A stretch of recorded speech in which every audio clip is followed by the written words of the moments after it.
บ่หนาว บ่หนาว แม่น อ๋อแต่งตัวงามสิไปไสตอนนี้นะ บ่ได้ไปไส อยู่เฮือน แม่น เราท่าผู้บ่าวมาหาตอนแรง เคยมีผู้บ่าวมาลินเจ้า เคย เคยมีมีผู้บ่าวมาจากบ้านใดแน่มาหาเจ้า บ้าน หลายๆหมู่บ้านบ่ แม่น อ๋อเป็นยังไงถึกสเปคอยู่บ่ บ่ บ่ถึกเนาะ แม่น คำบ่ถึกนี่เขาอยู่ประมาณจักชั่วโมงอยู่เฮือนเฮาเวลาเขาเจ้าไปล่นไปแอน เก่า 9 โมงแล้วกลับ แม่น อ๋อเวลาเขาเจ้ามาจักโมง8 โมง แม่น 9 โมงแล้วให้กลับเลย โดย คันทึกใจได้บัดนี้ ตึกใจ อยู่โดน 7 โมง ๆ11 โมง เอามื้อนี้ขอขอบใจหลายเด้อที่พาอ้ายไปอาบน้ำแล้วก็รับชมวิถีชีวิตน้องๆก็ประมาณส่ำนี้ถ้ามื้อหน้าอ้ายก็มาเยี่ยมมายามใหม่ได้บ่น้อง ได้ ว่าจะเป็นไอซีและพังไทยมาเยี่ยมมายามได้บ่ ได้ ได้เนาะ แม่น ยินดีต้อนรับเสมอ แม่น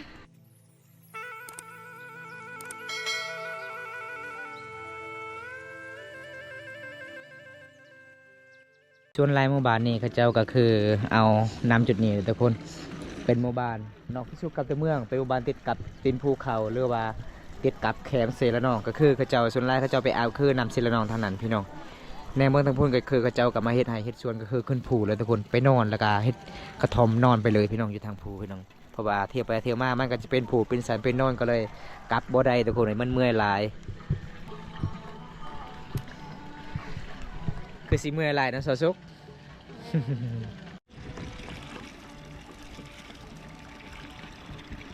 เอาแล้วบัดนี้ฝนก็สิตกแน่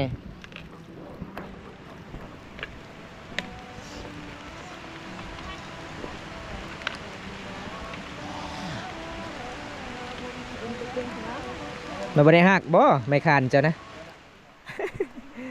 เอาแห้งๆเลย นี่ได้รถไหม้แล้วบัดนี้ โอ้ยน้องดีใจได้คุไหม้พี่น้องเอ้ยเฮือนน้องบ่มีคุระวังเด้อมันลื่นหลายได้ยืนจากบ่มีห้องสีบ่จะไปตามเขาอยู่ไสจุดพูนเนาะโอ้มันมี บันส่วนได้ไหมเท่าเออ เท่าหัวคักอีหลีทุกคนเลยไอ้ยันนี่กูถ่ายกูเปิดมึงไงอันกลอดโดยเมื่อกี้อันทะลกกลอกอาช่วยอันได้อันบ่กระดูกเลยช่วยโดยดูกลอกอาช่วยอันแต่ว่ามันไปให้บ้านอาช่วยหยาดกลอกนี่เมื่อกี้ว่านั่นแหละล่ะเท่านี้กูถ่ายยันไงกี่เปิงปลานกี่นี่เพื่อนของน้องโอ้ยฝนตกหามทุกคนเลยน่าสิอยู่บ่ได้ละพี่น้องเพื่อนของน้องนี่อ๋อโอ้ยพี่น้องเบิ่งฝนตกหามทุกคนมันสิเปียกหลายเด้อันนี้ก็คือมันก็เริ่มเปียกแล้วพี่น้องเฮือนหลังนี้ทุกคนโอ้ไปเมื่อใดบำตาก็เห็นนะสงสารน้องหลายนี่จนออกเห็ดเด้อทุกคนนี่เป็นเห็ดเลยเห็นบ่ตามยาขายทุกเจ้ามุงเพราะว่ามันมุ่นแล้วมันเกาแล้วเพราะว่าช่วงนี้ก็คือเขาเจ้ากลับไปเกี่ยวมันกับบ่มีแล้วทุกคนส่วนอะไรเขาเจ้ามาเฮ็ดสวนมันสำปะหลังมาตักแล้วมาทอกจุดนี้เนาะอันนี้ก็คือมันคุมันก็สิแตกมันแล้วทุกคนน้องก็เลยตักแล้วมาทอกใส่คุแบบนี้ทุกคนเอาน้องสู้ชีวิตเด้อทุกคนฝนตกห้ามแน่มื้อนี้โอ้ยพี่น้องเอ้ยอากาศก็หนาวมันย่างนี่ไหมเท่าอันนี้มันย่างนี่นะ ย่าย าย่างนี่นะ ยาดีทอง ยาดีเจ็บท้อง เออ คันเวลาเจ็บท้องกินนี่มันเศร้าเลยบ่ เช่า โอ้ทุกคนเลย บ่มีเงินทุน ของหายากเดี๋ยวคนบอมตาเพิ่งได้ฮู้จักเลยทุกคนอันนี้เป็นยาดีเจ็บท้องยาพื้นเมืองบ้านเฮาเนาะ โดย โอ้พี่น้องเอ้ยกินได้บ่ กินได้ แซ่บบ่ คม คมโอ้ยกินบ่ได้เลยคม ต้มกล้วยตลาด กันเวลาเจ็บท้องก็คือเอามังอันนี้มากิน เออ โอ้ทุกคนเห็นบ่มักน้อยๆเขาเจ้าเอาตำปลาตำดองเลยทุกคนเลยยาพื้นเมืองบ้านเฮา เดี๋ยวมันตาสกินลองเบิ่งเป็นได มันก็ติ้ง เงียบๆตะ น้าอันนี้มากล่อง กลางอันให้จานตัง เดียว อืม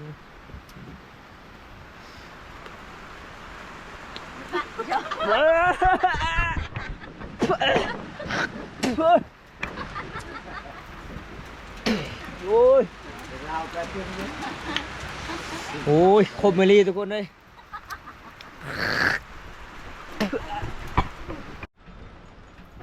เอาเบิ้งทุกคนเลยคนตกห่ำมือนี่เบิ้งเพื่อนของน้องกันทุกคนโอ้ยน่าสิเปียกหลายเลยทุกคนเลยสิอยู่บ่ได้แล้ว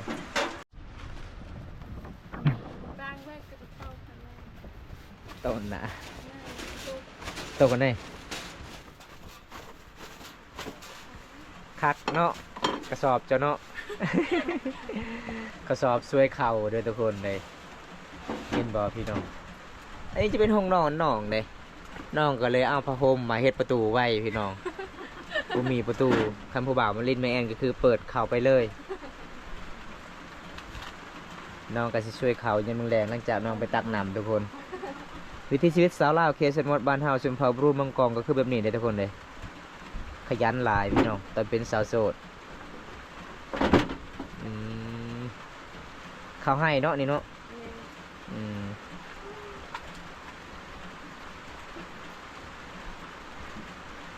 เอามาเบิ่งสูตรสาวซุกสวยเข้าบรรยากาศยามแรงๆนะทุกคนเมื่อนี้กับพ้นกระตกนี่สิได้กลับหรือบ่บาดเมื่อนี้ทุกคนเลยขนายกลับบ่ได้ใช่ไหมไอ้นอนอยู่นี่ได้บ่โอ้ จะดีหลายเด้อทุกคนเลยนอนอยู่ไซส์เอาเพื่อนเจ้ามันหน่อยนอนอยู่พุ่น โอ้น้องจะดีหลายทุกคนบอมตาหยอกน้องอ่ะนอนได้นี่เขาให้มันจะเป็นเม็ดดำๆเลยเป็นบอทุกคนเม็ดก็ใหญ่พี่น้องช่วงนี้กับช่วงเขาเจ้ากับพูดเข้าให้ก็เลยสามหมู่บ้านเขาเจ้ากับตำกินก็คือเข้าให้ตลอดเลยทุกคนมันลงชีวิตตามบ้านดอกบ้านหน้าชมเผามังกรบ้านเฮายังเห็ดไห้เห็ดส่วนเขตนี้ทุกคนส่วนไรเขาเจ้าบ่มีหน้าเลยทุกคนเลยมิติไห้เวลาเฮ็ดไห้เฮ็ดส่วนก็คือขึ้นภูขึ้นผาพี่น้องทางไห้พี่น้องเป็นตามประเพณีคำบ่ได้เฮ็ดกับบ่มีเขากินทุกคน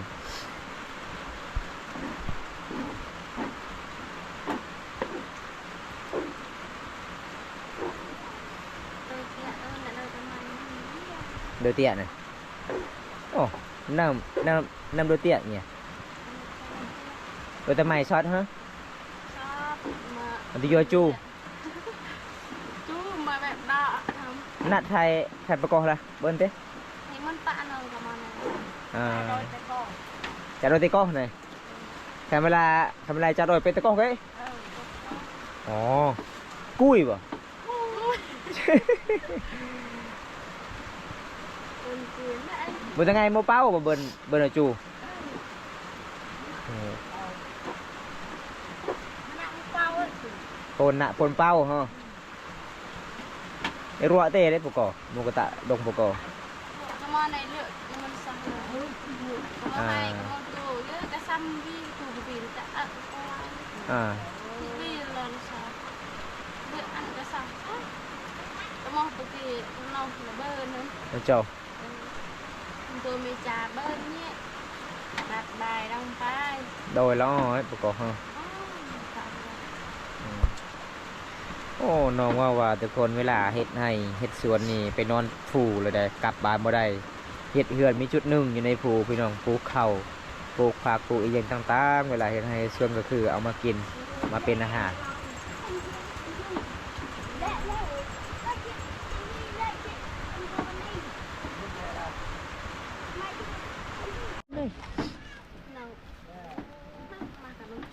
เรายันจวบระ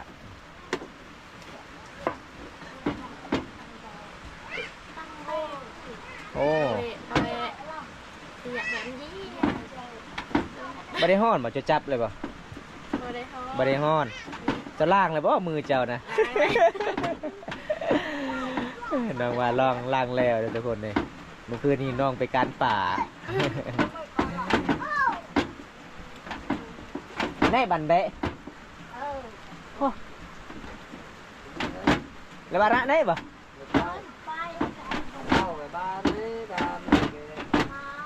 แล้วมันป่วยมาปีเลยฮะ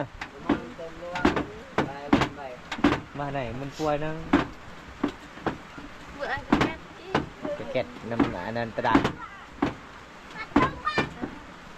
กูวิโรแล้วมันจึกกวยมัวกี่เวลารองแล้วตาเนี่ยโปรนี่บาร์น่ะ kìa เตียบุตร ใส่บางอย่างตัวเปิดแทปะเวียงcái này chu cái đẹp tạ ở lại chu ngừng ngang thêm viêng cái ở bên tạ ha ba rạ khát bên tạ lại cái đẹp tạ tạ hơn những bơn lè rồi nó bao nhiêu nóต้องปั่นแบบนี้เลยทุกคนเลยคันบ่ปั่นกับบ่ได้ก็คือสูตรในเขตทางลาวเวลาเขาเจ้าช่วยเขาเจ้าจับแล้วก็ใส่นั่นเลยพี่น้องใส่ติ๊กเขาเลยบ่ได้ปั่นแบบนี้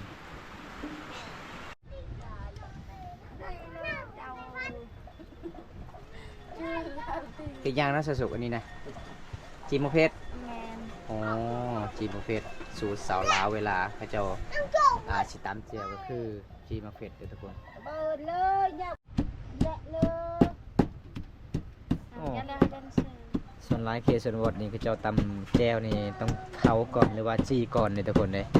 เพราะว่าก็คือเขาจีเขาเผาเวลาเขาตำเขากินมันหอมหอมหลายทุกคน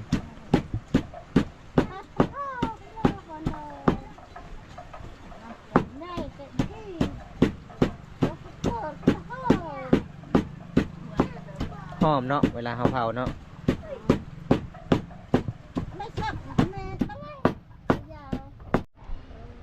โอ้ผักบัวกับเผาอีกเนาะโอ้พี่น้องสูตรตำแจวเด้อทุกคน สูตรสาวโทกับสาวไทยมีแต่มะเฟสแต่สูตรสาวสุกมาเขตหมู่บ้านนี่ต่างกันทุกคนผักบัวมันก็ต้องจีเบิดเพราะว่าให้มันหอมทุกคนเลย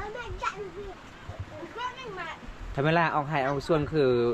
ตำเป็นมีตลอดปะต้องเผาตลอดเนาะ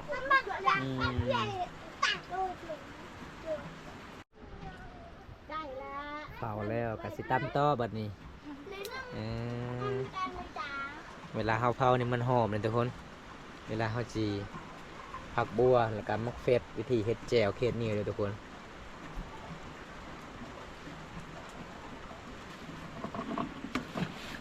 สากเจ้ายาวเลยเนาะ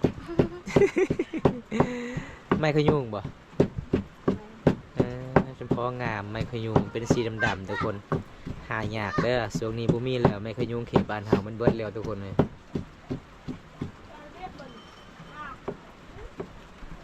หายังไงหาถ้วย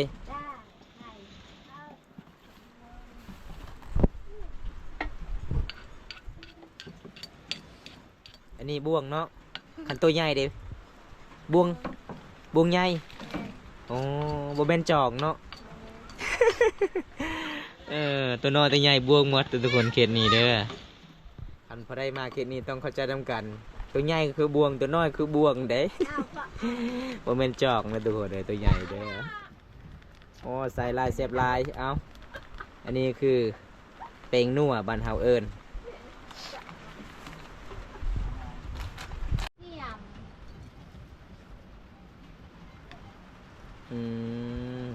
สำเร็จเนาะบันนี้เนาะจะปรุงแต่งเนาะ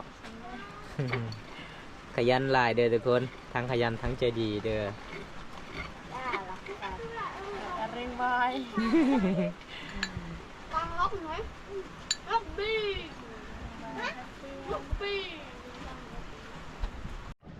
จะเห็นยังนี่นะจะย่อปลาข้าวให้บ้าตากินนี่บ่โอ้จะดีหลายทุกคนข่อยอิ่มแล้วน้องบ่ต้องย่อก็ได้ข่อยอิ่มแล้วโอ้บ้านน้องนี่ได้ปลาทะเลเนาะ ปลาทูคือปลาทะเลเด้อทุกคนเลย ข่อยอิ่มแล้วน้อง บ่ต้องย่อก็ได้ผู้ย่อให้อีพ่ออีแม่กินเลยขอบใจหลายๆที่เป็นห่วงว่าใจดีหลายทุกคนยอมรับวันเสาร์สุขใจดีหลายพี่น้องบ้อมตามาครั้งที่สองมื้อนี้น้องก็ส่งเถื่อย่อให้กินหลังจากกินตำข้าวปุ้นแล้วก็น้องก็เอาปลาอีกมาสิย่อให้บ้อมตากินทุกคนสุดยอดหลายเลยพี่น้องนิสัยสาวลาวเผามังกรหมู่บ้านนี้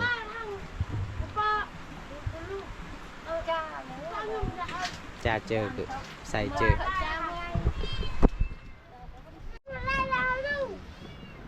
แซ่บบ่เอ็มบ่โอ้เพิ่นว่าเอ็มแซ่บหลายเด้อทุกคนอันนี้ก็คือจะเป็นหลานของสาวสุกเด้อีเมของเพิ่นก็คือเลิกกันแล้วกับอายเพิ่นกับอายสาวสุกพี่น้องก็เลยหลานของสาวสุกก็มาอยู่นำแม่เฒ่าพี่น้องเอ้ยแซ่บเนาะหากนมาติเลี้ยงแบ่บ่อ๋อ 3 คนนี่หากนมาติเลี้ยงแบ่ก็เลยฮีข้าวฮีน้ำก็จะบ่มีอาหารกินขนมจีนไปนำกับข้าวเพราะว่าขนมจีนมันเป็นข้าวอยู่แล้วแต่น้องๆก็แซ่บหลายน้องๆก็เลยกินเอาเบิ่งทุกคนเห็นบ่ลีนยาวแล้วเนาะลีนเจ้าเนาะ แซ่บเอาทุกคนเลยมาเมื่อนี้สาวซุกกับบอมตาบอกว่าอิ่มแล้วก็ยังหย่อพอข่าวเด้อทุกคนน้องมีป่ามากินเอกลักษณ์เขตชนเผ่ามังกรคันบ่กินกับบ่ได้มันเป็นตามประเพณีเฮ็ด12ของ14โอ้ไม่ยังติดเขาน้องนี่ บ่ได้จกเองนะ มากัดบ่โอ้พี่น้องเบิ่งติดเขาเปิดแบบนี้อันนี้ก็คือสำหรับเวลาจับเด้อ ใจดีหลายเลยทุกคนเลยสาวซุกนี่เห็นบ่เอ้าจังได้กะมากินน้ำกันทุกคนเลยเฮามาจำเหตุพี่น้องอันเป็นตามประเพณีพี่น้องเลยเวลาเฮาไปทางใดก็ค่ะให้คุ้มครองเจ้าป่าเจ้าเขาพี่น้องนี่แบบนี้ประเพณีบ้านเฮาทุกคนขันเวลามาบ้านเฮาต้องจับแบบนี้ทุกคนเด้อนี่เห็นบ่เฮาก็ต้องฝ่ายก่อนเอาอยู่ดีแห่งคนละมันรวยเด้อเดินทางใดก็ปลอดภัยเอากินสาวซุกเจออ้าวค่อยก็อิ่มเลยได้ เอาไปเลย ขอบใจหลายๆเห็นบอกพี่น้องประเภทนี้บ้านเฮาสุพรรณมังกรตัวแบบนี้ได้เวลาขึ้นขึ้นศาลขโมกินกับโบไดพี่น้องเลยเอามาต้องมาจับมาฝ่ายก่อนส่วนลานของเพิ่นก็หิวข้าวเฮาก็มาติดเลี้ยงแบ่ วันนี้ก็ฝนตกแน่เอาจ้าไปใส่เด้อโอ้สงสารหลานทุกคนครอบครัวน้องสุดยังจนเลย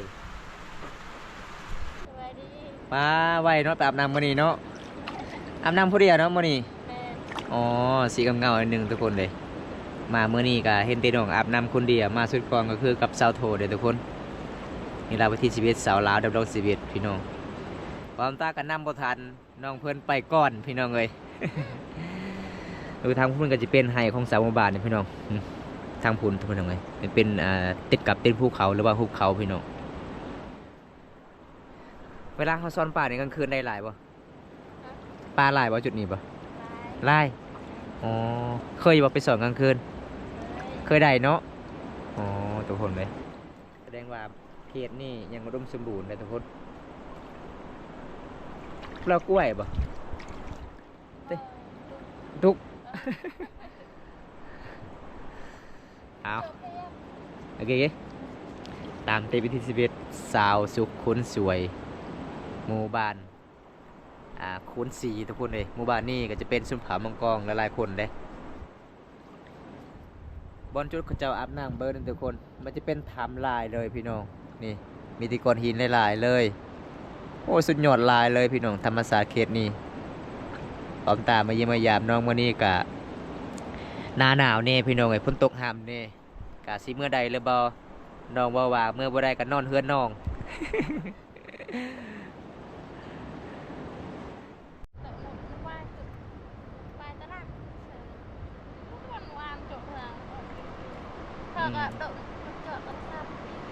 ไม่เจอ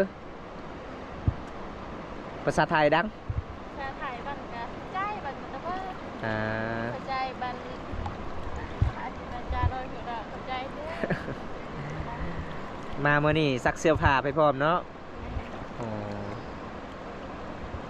จักนาทีจึงแล้วน้องขัดขานะขัดแขนนะ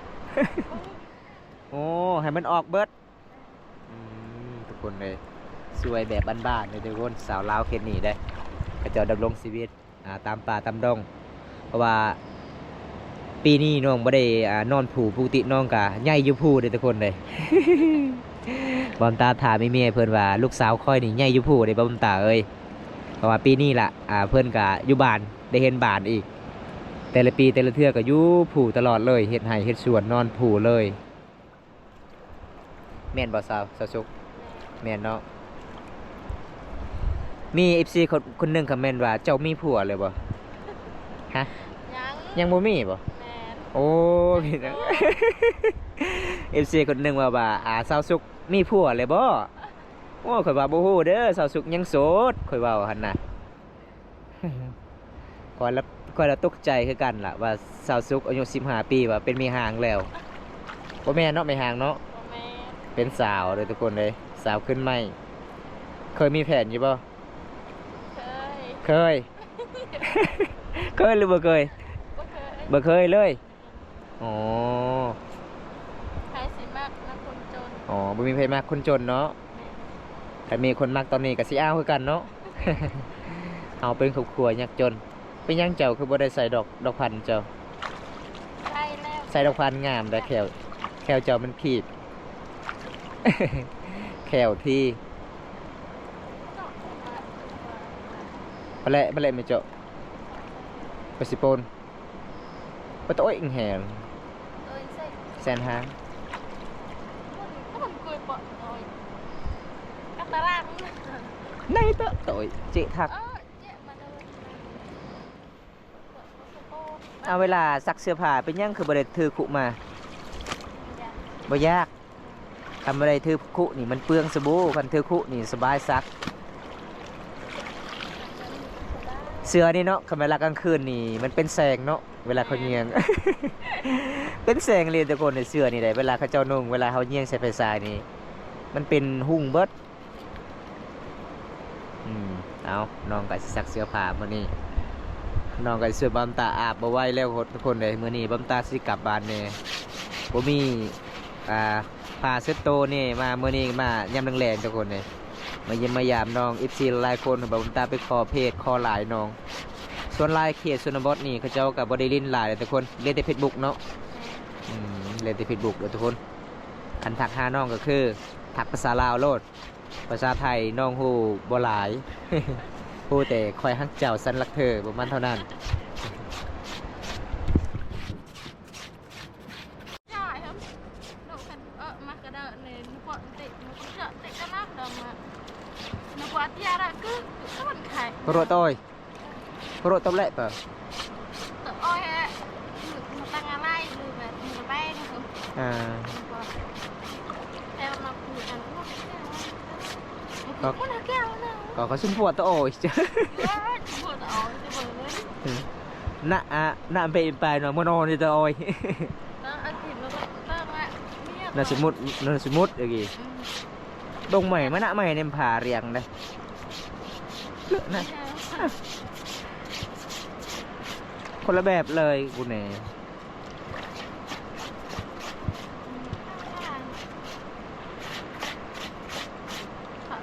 เดี๋ยวหัวมันต่างกันเลย ตะเบินก่อนใหม่กี้เบิ่งก่อนกูยาแล้ว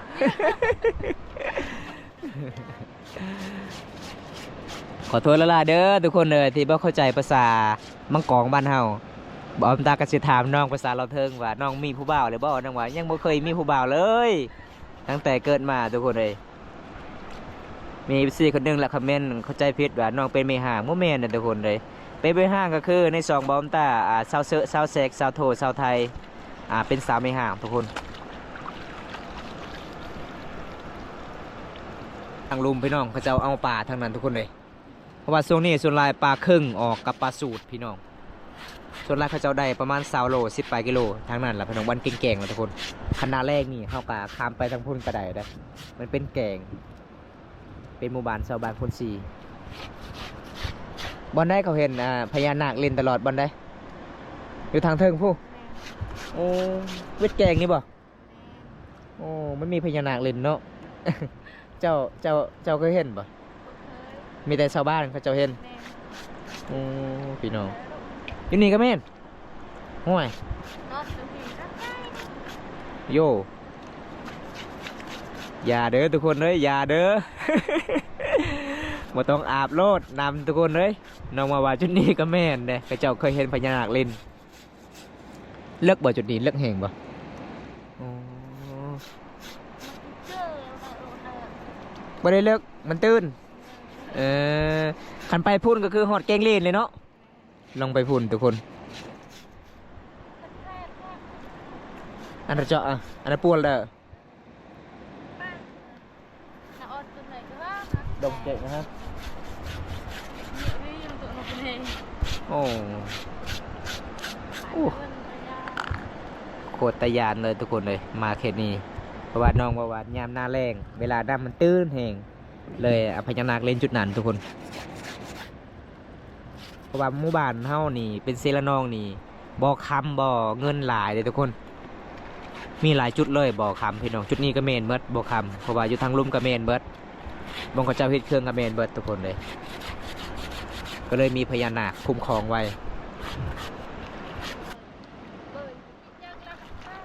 นี่เคสสาวลาวอาบน้ำเครื่องอาบน้ำประมาณสักนี้เดี๋ยวทุกคน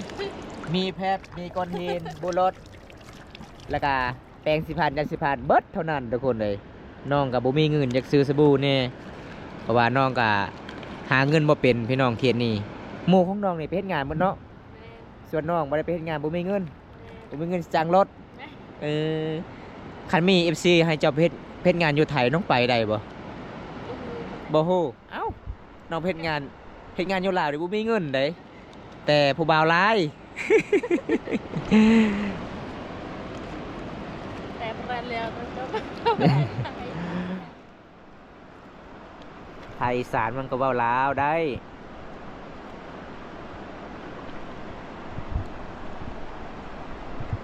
เอาพี่น้องมาเด้อทุกคนเลยยามหนาวๆนี่มาเลือกรถผู้สาวเขตชนบทคันสิเลือกยามฤดูหนาวนี่น่าสิเลือกใดอยู่พี่น้องเพราะว่าผู้สาวส่วนใหญ่ก็บ่ได้อาบน้ำได้ คันเลือกยามหน้าแล้งนี่ผู้สาวรักษาแต่งตัวงามๆเฮาก็เลือกบ่ได้บัดฮอดฤดูหนาวก็เอากันแล้วก็สิปะกันทุกคนคันเลือกผู้สาวก็คือเลือกยามนี้เด้อ เอ็ดแล้วอันละเล็บอันนี้เอ็ดฮะ chịu quay coi อันนี้เอ็ดเอ้ย nó nói là mà đợi tới cao là lên tuy ấy là ไหนนะโอ้พี่น้องอันตรายเลยทุกคนเลยอ่า sao con hơn mẹ thầy lực nó đừng quay đầu อืม quay là bây giờ thế สาวสุกว่ามีคนในหมู่บ้านทุกคนก็เจ้าอาบน้ำลอยเล่นเท่านี้แหละทุกคนเลยเพราะว่ามีผู้หนึงเวลาลอยนี่เมื่อยหมดเลยคันหมู่บริเฮ็ดนี่แล้วเลยไปเลยทุกคนเลยเพราะว่าบนจุดพญานาคเล่นพี่น้องโอ้มีพญานาคเลยทุกคนเลยระวังเด้อมีปลาเครื่องลายได้จุดนี้ได้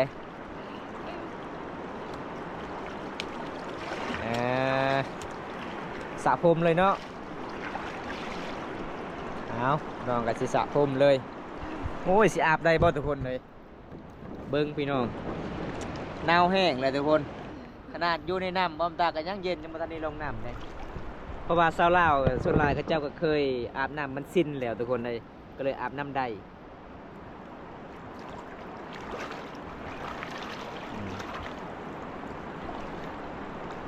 สระผมไปเลยเนาะมื้อนี้เนาะ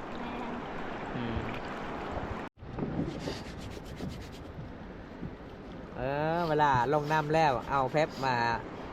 ถูกแกนคายอีกเนาะพี่น้องเลยสูตรสาวสุกอาบน้ำเด้อเป็นว่าคำบริถูกแกนคายย้ำผู้บ่าวบ่มักเด้ เอาบ่ได้หนาวบ่เย็นแห้งบ่ โอ้ยข่อยอาบบ่ได้แล้วข่อยขาดน้ำ10ปลายมือเลยบ่ได้อาบน้ำ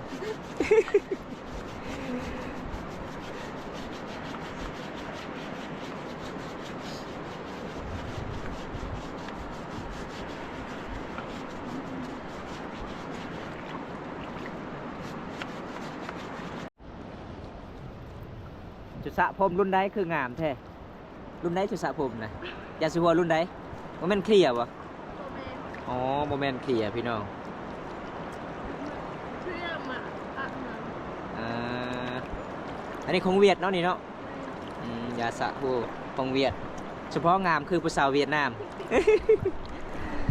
โอ้พี่น้องเลยมาเยี่ยมมายามสสุกอารมณ์ดีตลอดเลยมื้อนี้เบิ้งผู้สาวน้อย2 คนเห็นบ่โอ้พี่น้องเลยส่วนหลายยามแรงนี่เขาเจ้าก็มาอาบน้ำเลยทุกคนน้ำเซละน้องน้ำนี่ลงไปสู่เสบังเฮียงแล้วก็ลงไปสู่น้ำโขงพี่น้อง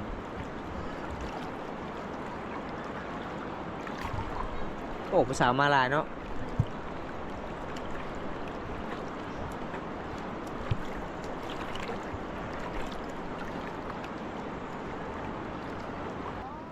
สิสุ ำแม่ เอ้ากูมีสบู่ก่อนบ่ มีแต่ว่าอยากใส่ ไม่อยากใส่บ่ได้คันบ่จะใส่สบู่นี่นะบ่คันอ๋อบ่ว่ามันออกง่ายเนาะ เอาสูตรโซซุกเอาเพชรมาสุเด้อทุกคน โอ้ยพี่น้องเอ้ยสูตรโซซุกสุพองามเด้อเพิ่นเอาด้วยสบู่เพชรแล้วก็มาสุพี่น้องก็ผู้สาวมาแล้วสบายดีน้องสาว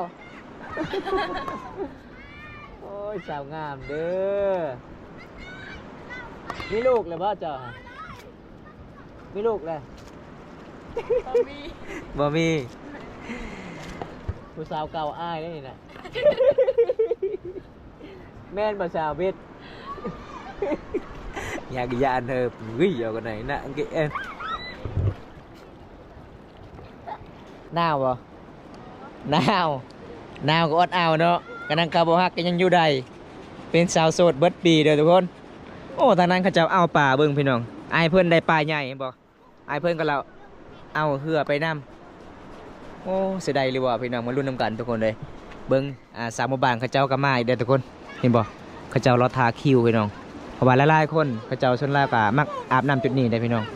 นี่บางคนก็เอาป่าทางนั้นโอ้เป็นตะมวนหลายส่วนลายนี่สาวลาวนี่เวลาไปอาบน้ำนี่บ่มีผ้าเช็ดโตเด้ถือไปถือผ้าทุ่งไปนำ โอ้ยเก่งโอ้เส้นทางกลับทุกคนเลยโคตรลำบากเลยเด้อนี่เห็นบ่พี่น้องมันจะเป็นก้อนหินหลายเด้เป็นสันเป็นโนนขันย่ามน้ำใหญ่ก็คือน้องๆก็อาบจุดนี้เลยทุกคนว่าช่วงนี้ก็จะเป็นหนาแรงก็เลยน้องๆก็อาบจุดลุมพี่น้องทางสามหมู่บ้านที่เจ้ามาอาบน้ำมื้อนี้โคตรหลายเลยมื้อนี้ตามติดวิถีชีวิตสาวสุขพี่น้องเอ้ยสาวสวยในหมู่บ้านมีคนเดียวสาวสวยในหมู่บ้านนี้พี่น้องผมตาก็เลยได้ฟอน้องก็บอกคุยตามติดวิถีชีวิตน้องๆหลายๆเลยทุกคน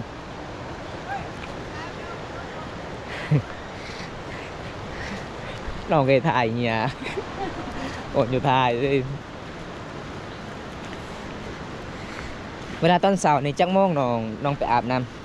ำ6 โมงบ่ได้หนาบ่6 โมงบ่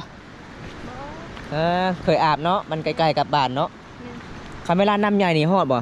เฮือนเจ้า บริหาร อ๋อ มันเป็น สำนี้อ๋อเมื่อวานนี้ก็จะตั้งเฮือนติดกับเคมเซละน้องแต่คันน้ำใหญ่ก็บ่ได้ฮอดบ้านนะทุกคนพี่น้องเอ้ยเป็นตาอยู่เลยหมู่บ้านนี้เอาตอนนี้ก็น้องๆฮอดเฮือนฮอดศาลแล้วทุกคนยามแรงๆนี่บรรยากาศเขตชนบทอันนี้จะเป็นหมู่เขาเจ้ากับมาเลี้ยงเขาเจ้ามาปล่อยแล้วเขาเจ้าบ่ได้เฮ็ดขอกพี่น้องเห็นบ่แบบเดิมๆเลยทุกคนจะเป็นเฮือนของน้องเบิ่งนี่ฝนตกนี่แล้วเลยพี่น้องมันก็สีเปียกลายเพราะว่าหญ้าคาที่น้องมุงก็มันก็สีมุ่นหมดแล้วทุกคนเลยยามแรงๆบรรยากาศหมู่บ้านนี่ก็แบบเดิมๆเลยทุกคนเขาจะดำรงชีวิตได้พี่น้อง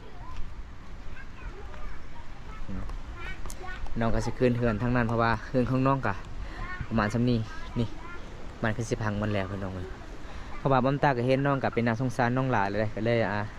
มาตามติดวิถีชีวิตน้องมื้อนี้ทุกคน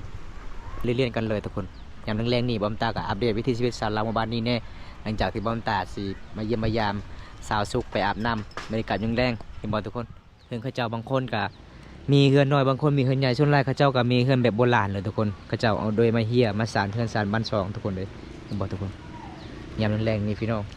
มื้อนี้ฝนตกห้ามแน่พี่น้องสิกลับได้หรือบ่หมู่บ้านเฮา มื้อนี้บำตาก็สิตามติดวิถีชีวิตสาวลาวเขตชนบทบ้านนี้ก็เป็นนี่ทุกคนอันนี้อีแม่เพิ่นก็สิไปเอาน้ำใสหมู่บ้านนี้มีน้ำบาดาลมีจุดเดียวเด้อทุกคนบางคนก็ไปอาบได้น้ำจุดนี้บางคนก็เอาน้ำกินหรือว่าน้ำใสทุกคนดำรงชีวิตแบบเดิมๆเลยโอ้ทุกคนยามแรงๆนี่ไกลสิฮอดหน้าหนาวตอนนี้เวลา5 โมงครึ่งทุกคนเลยแนมเบิ่งภูเขาพี่น้องพี่น้องหรือว่าหุบเขามันก็สิมืดหลายเด้เพราะว่าฝนก็สิตกมันมาจากภูเขาก็เลยลงมาจากสู่หมู่บ้านนี่ทุกคนอยู่ทางพุ่นจะเป็นสายซีละนองหรือว่าเค็มเซละนองลินเซละนองเอาจะได้บำตากะสีตามติดวิถีชีวิตชาวลาวเขตชนบทบ้านนี้กะประมาณสำนี้เด้อทุกคนเลยเพราะว่าบำตากะสีอำลาน้องสุกก่อนบำตากะสิกลับเพื่อนกับสารแล้วทุกคนเลยเพราะว่าบำตากะช่วงนี้กับช่วงหน้าฝนการเดินทางกับมันลำบากแน่พี่น้องมาผู้เดียวเนี่ยทุกคนนี่บรรยากาศยามเขตชนบทหมู่บ้านนี้กะโอ้เป็นตาอยู่หลายเด้อทุกคนเลย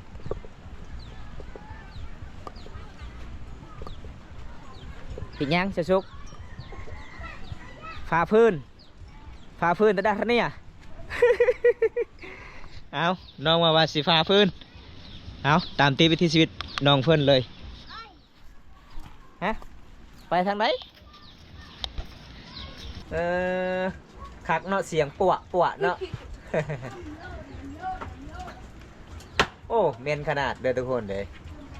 คือบริพาอยู่เนาะเมียไปบ่าวจังไดฝนตก ฝนตกเด้อทุกคนปกติน้องก็สิพาพื้นนอกจากเฮือนแต่มื้อนี้ฝนตกห่ำน้องก็เลยพาพื้นอยู่ตารางไม่ยังจะเอานี่นะคือมันงามแท้กระไรภาษาบำตากับสิแปลคือกันเด้อทุกคนบ้านเฮาเอิ้นอุ้ยกระไรเอานั่นสิได้อยู่ระวังได้ไม่งอดได้ ไม่งอดลายได้เอ้าตัวนั้นคือถิ่มไม่ได้ดังบ่ตัวนี้มันติดไว้ได้เปลือกมันได้เอานี่เห็นบ่โอ้ครับถ้ามันถึกสายมันปวกบัดเดียวเลยเด้อทุกคน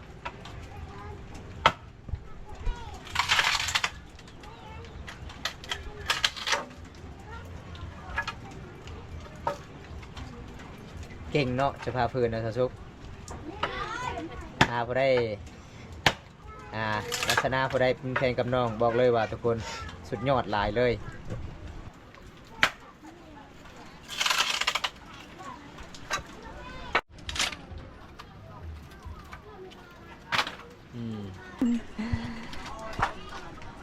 เอาน้องกะเอาขึ้นเงินก้นซานวิถีชีวิตน้องคนนี้กับแบบนี้ล่ะทุกคนเลยอยู่เหินอยู่ซานดำรงชีวิตสวยเบียกอีพ่ออีแม่เป็นสาวโสดสาวสุขคนงามทุกคนขยันหลายเป็นจะได้อาบน้ำมื้อนี้หนาวบ่หนาวอ๋อแต่งตัวงามสิไปใช้ตอนนี้นะอยู่เฮือนเราท่าผู้บ่าวมาหาตอนแรก เคยมีผู้บ่าวมาเล่นเจ้าเคยมีผู้บ่าวมาจากบ้านใดเน่มาหาเจ้าบ้าน หลายๆหมู่บ้านบ่ แมน อ๋อเป็นยังไงถึกสเปคอยู่บ่ บ่ บ่ถึกเนาะ แมน คำบ่ถึกนี่เขาอยู่ประมาณจักชั่วโมงอยู่เฮือนเฮาเวลาเขาเจ้าไปล่นไปแอน9 โมงแล้วครับอ๋อเวลาเขาเจ้ามาจักโมง8 โมง แมน 9 โมงแล้วให้กลับเลยขันทึกใจได้บัดนี้ ตึกใจ อยู่โดนๆ 7 โมง เอาวันนี้ขอบใจหลายเด้อที่พาอ้ายไปอาบน้ำแล้วก็รับชมวิถีชีวิตน้องๆกับประมาณซ้ำนี้ถามมื้อหน้าอ้ายก็มาเยี่ยมมายามไม่ได้บ่น้อง ได้ ว่าจะเป็นไอซีและพังไทยมาเยี่ยมมายามได้บ่ ได้ ได้เนาะยินดีต้อนรับเสมอ แม่ แต่เฮือนสันบ้านซองเฮาก็คือยากจนเนาะมาได้มีหยังกินนำกันทุกคนเด้เอาคลิปนี้จบไว้ที่นี่ก่อนคลิปหน้าพบกันใหม่ขอกล่าวคำว่าสบายดีจ้าบ๊ายบายเมื่อกันเด้อ